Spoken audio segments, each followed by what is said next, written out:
School की YouTube channel में आपका स्वागत है। कक्षा 5 हिंदी पाठ 8 भरत मिला। दोस्तों, हमारे हिंदू धर्म में दो पवित्र ग्रंथ हैं, एक रामायण और दूसरा महाभारत।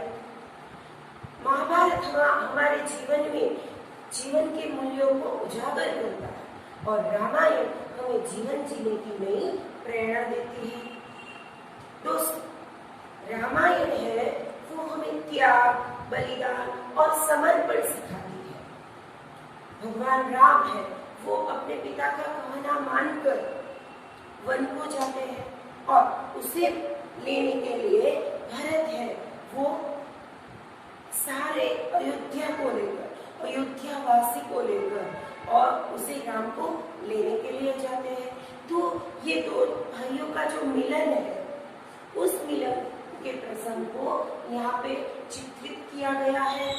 हमारा जो पाठ है भरत मिला, तो यहाँ पे भरत और राम दोनों का मिलन होता है, दोनों का मिलाप होता है, दोनों मिलते हैं।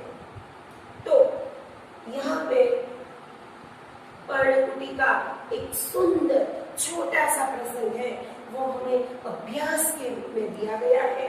लेकिन इस पाठ को पढ़ने से पहले हम रामायण की पूर्व भूमिका देखें। तो दोस्तों, रघुवंश में अत्यंत ही प्रतापी और यशस्वी राजा दशरथ हुए और राजा दशरथ है उसकी 3 रानियां थी, एक कौशल्या, दूसरी कैकेयी और तीसरी सुमित्रा। ये 3 रानियां थी, लेकिन राजा दशरथ की कोई संतान नहीं थी। उसके गुरुदेव के कहने पर राजा दशरथ ने एक बड़ा यज्ञ किया और कहते हैं कि इस यज्ञ कुंड से स्वयं अग्निदेव प्रकट हुए और अग्निदेव ने उसे 2 फल दिए। अब 2 फल दिए तो राजा दशरथ ने पहला फल है वो बड़ी रानी कौशल्या को दिया और दूसरा फल है वो जो मझली रानी थी वो कैकेयी को दिया। अब तीनों रानियों के बीच बहुत ही दुलार था, बहुत ही प्रेम भाव था। तो ये दोनों रानियों ने उस फल को अपने फल को आधा करके आधे 2 हिस्से सुमित्रा को दिए, एक आधा हिस्सा कौशल्या ने दिया और दूसरा आधा हिस्सा है वो कैकेयी ने दिया। तो कौशल्या के पास फल के 2 आधे हिस्से हुए।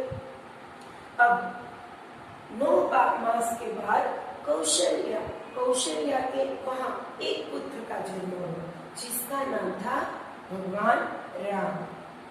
और कैकेयी के घर भी एक पुत्र का जन्म हुआ।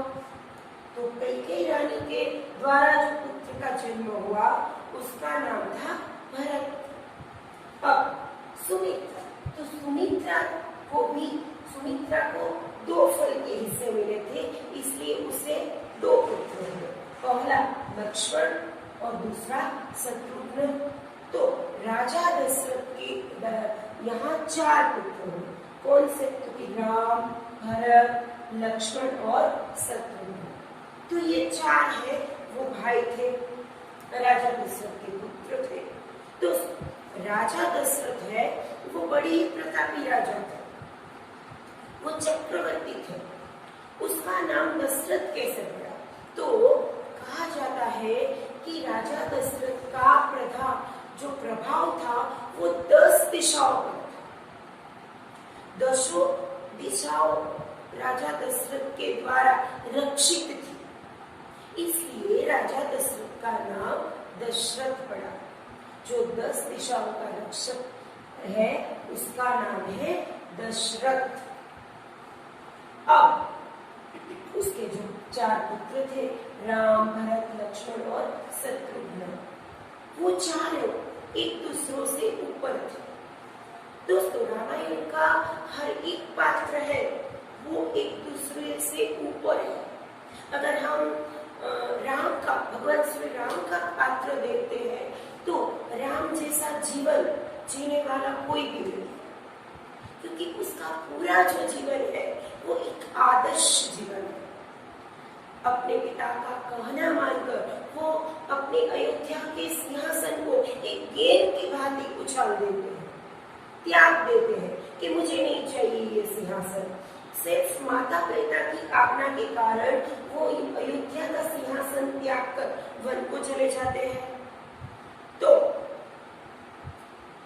कई का जो चरित्र था वो भी अच्छा था। बाद में उसे कुंती जरूर सूझी, लेकिन पहले उसका जो दुल्हा था कौशल्या, कैकव और सुमित्रा का, अपने ये चारों कुंवर के प्रति जो दुलार था, तीनों रानियों के प्रति जो प्रेम भाव था, वो भी प्रशंसनीय था। अब सीता का अगर हम पात्र याद करें तो सीता का पात्र है वो भी श्रेष्ठ है, क्योंकि सीता है वो पति का कहना मानकर वन को चली जाती है। पति की परछाई बनकर वो महलों को त्याग कर वन को जाती है। तो भरत का पात्र है वो भी श्रेष्ठ है, वो भी इतने बड़े साम्राज्य को, इतने बड़े सिंहासन को तुच्छ एक तिनके के माफक तुच्छ समझता है और उसका त्याग कर देता है। अपने बड़े भैया की पादुका रखकर राज्य करता है। तो दोस्तों, अगर हम लक्ष्मण का किरदार देखें तो वो भी उत्तम है, क्योंकि वो अपने बड़े भैया की सेवा करने के लिए अपने भैया के साथ साथ चलता है, साथ साथ जाता है। तो इस प्रकार हम देखें तो रामायण के प्रत्येक पात्र है वो प्रत्येक पात्र श्रेष्ठ है। तो दोस्तों, यहाँ पे अब हम अपना जो पाठ है वो शुरू करेंगे। भगवान राम है, आपको पता ही है, भगवान राम अपने पिता का कहना मानकर वन को जाते हैं, क्योंकि उसके जो पिता थे उन्होंने कैकेयी को 2 वरदान दिए थे, और कैकेयी की कुमति के कारण कैकेयी है वो 2 वरदानों का लाभ लेकर वो राजा दशरथ को कहती है कि आप मुझे वो 2 वर दीजिए।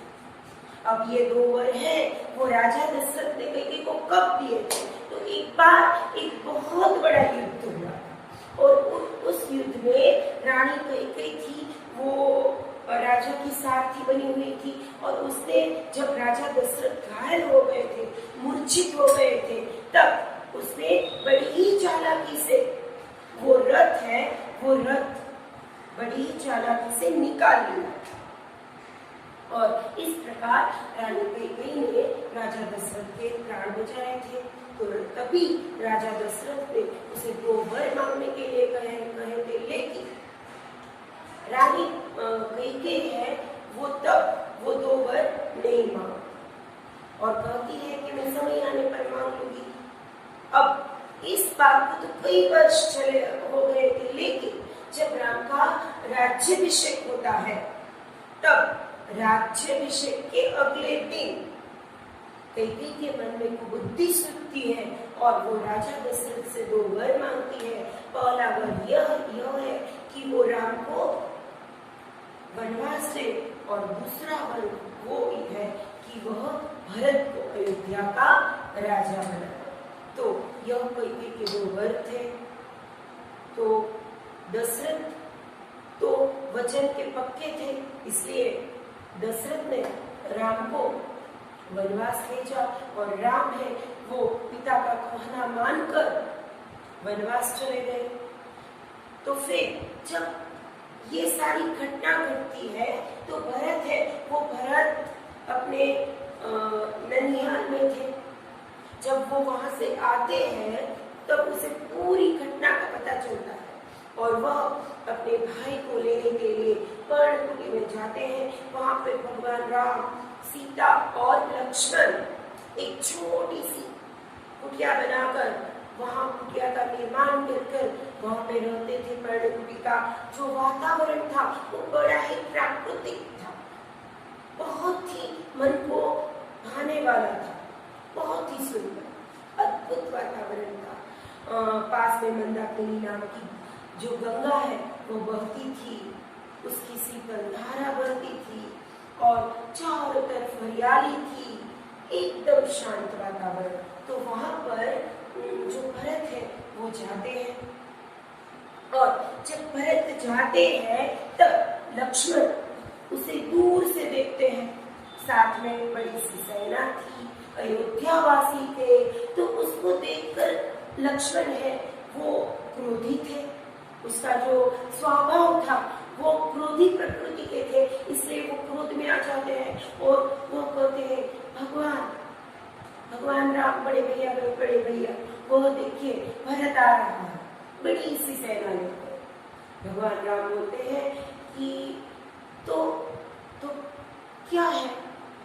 तो लक्ष्मण बोलते हैं कि वो लड़ने के लिए आ रहा है। भगवान राम है वो तो भरत को अच्छी तरह से पहचानते थे, वो जानते थे कि भरत कभी ऐसा नहीं कर सकता, इसलिए वो कहते हैं कि तुमने भरत को जाना ही नहीं। तब लक्ष्मण है वो कहते हैं कि मैं जानता क्यों नहीं हूँ, उसी माँ का तो बेटा है जिसने आपके साथ इतना बड़ा विश्वासघात किया।